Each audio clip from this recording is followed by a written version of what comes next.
بسم اللہ الرحمن الرحیم۔ باب العلم انواریہ ایجوکیشنل سوسائٹی و جامعہ انواریہ حیدرآباد انڈیا کے زیر اہتمام اللہ تعالیٰ کے فضل و کرم سے اصول الشاسی کا درس قسطوار جاری ہے۔ آج کا درس وحمل الاقراء علی الحیض وحمل النکاح فی الآیہ علی الوطی وحمل الکنایات حال مذاکرۃ الطلاق علی الطلاق من ھذا القبیل وعلی ھذا قلنا الدین المانع من الزکوٰۃ یصرف الی ایسر المالین قضاء للدین وفرع محمد علیہ الرحمہ علی ھذا فقال اذا تجوز امرأۃ علی نصاب وله نصاب من الغنم ونصاب من الدراهم يصرف الدين إلى الدراهم حتى لو حال عليهم الحول تجب الزكاة عنده في نصاب الغنم ولا تجب في الدراهم ولو ترجح بعض وجوه المشترك ببيان من قبل المتكلم كان مفسرا وحكمه أنه يجب العمل به يقينا مثاله اذا قال لفلان علی عشرۃ دراہم من نقد بخارا فقوله من نقد بخارا تفسیر له فلولا ذلك لكان منصرفا الى غالب نقد البلد بطریق التاویل فیترجح المفسر فلا يجب نقد البلد۔ گفتگو چل رہی ہے معول میں، کس میں؟ تو معول کے بارے میں یہ جانکاری آپ کو حاصل ہو چکی ہے کہ معول کسے کہتے ہیں؟ مشترک کے معنی میں سے کوئی ایک معنی غالب رائے سے راجح ہو گیا ہے تو اس راجح شدہ معنی کو معول کہتے ہیں۔ جیسے پیچھے میں نے سمجھایا کہ قرآن پاک میں ایک لفظ مشترک قرو ہے، بات سمجھ؟ تو کرعن ایک لفظ مشترک ہے، کرعن کی جمع قرو، تو قرو مشترک ہے جس کے معنی لغت میں حیض بھی ہے اور طہر بھی ہے۔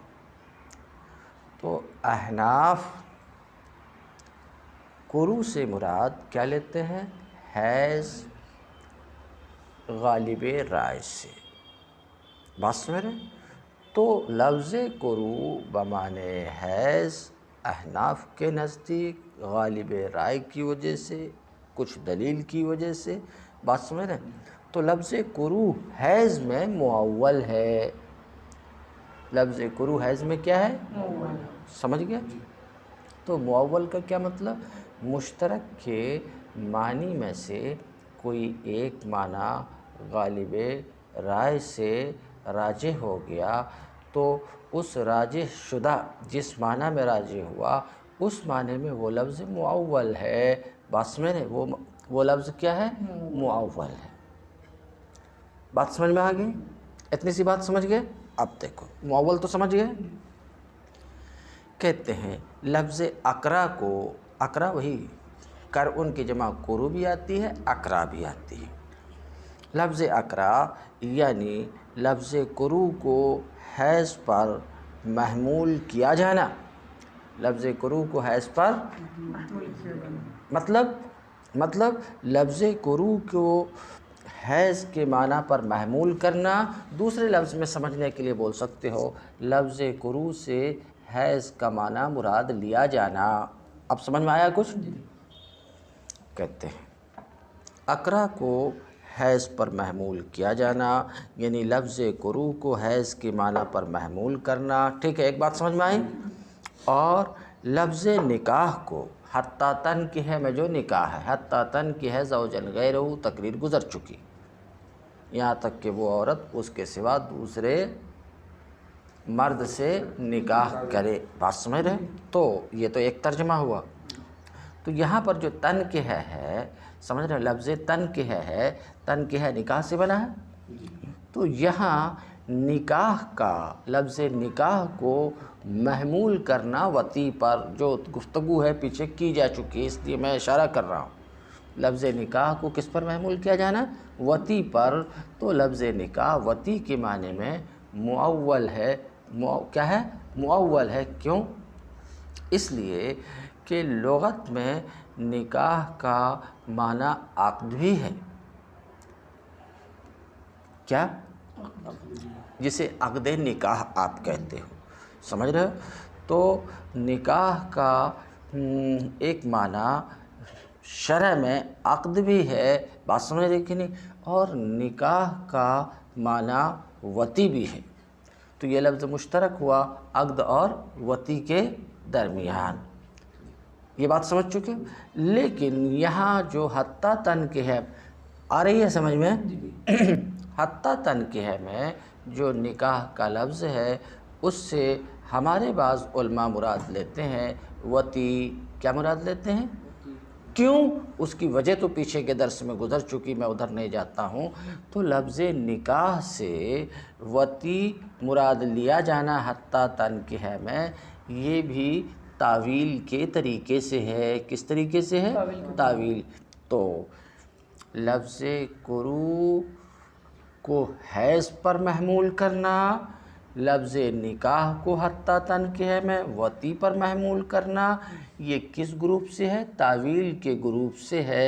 یعنی لفظ کرو بمعنی حیض ہمارے نزدیک، لفظ نکاح بمعنی وطی ہمارے بعض علماء کے نزدیک معول ہے۔ کچھ سمجھ میں آ رہا ہے؟ کیا ہے؟ معول ہے۔ کہتے ہیں وحمل النکاح، اور لفظ نکاح کو وطی کے معنی پر محمول کرنا۔ کس کے معنی پر محمول کرنا؟ وطی کے معنی پر محمول کرنا۔ آیت میں، کون سی آیت میں؟ حتیٰ تنکیہ زوجن غیرہ، اس پر میں گفتگو کر چکا ہوں نا پیچھے۔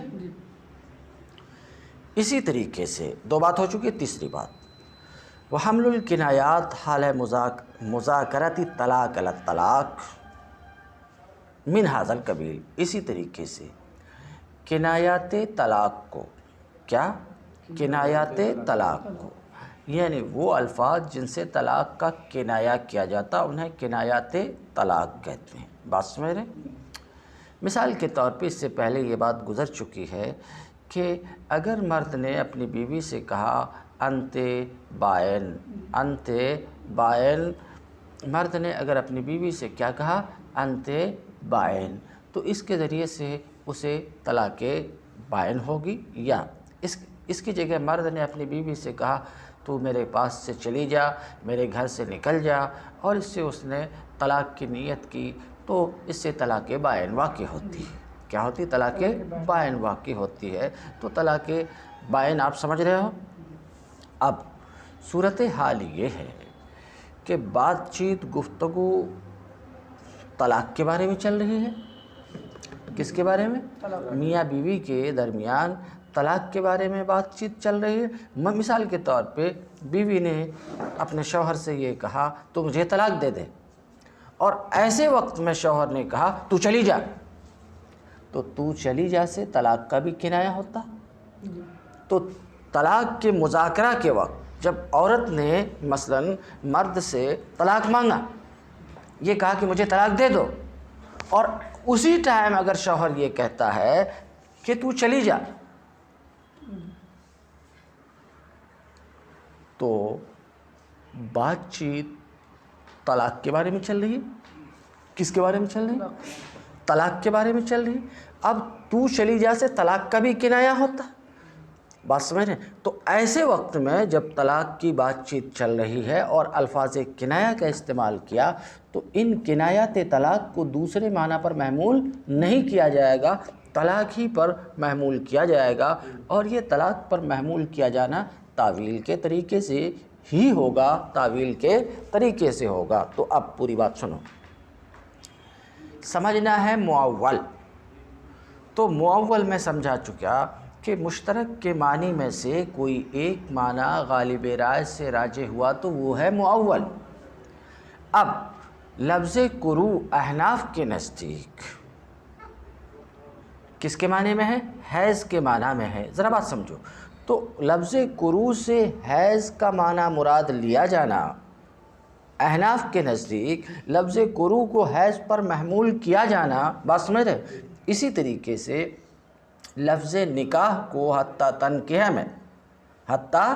تنکح زوجین غیرہ میں لفظ نکاح کو محمول کیا جانا وطی پر بعض احناف کے نزدیک، بات سمجھ رہے ہیں؟ یوں ہی کنایات طلاق کو طلاق پر محمول کیا جانا، یہ سب کس قبیل سے ہے؟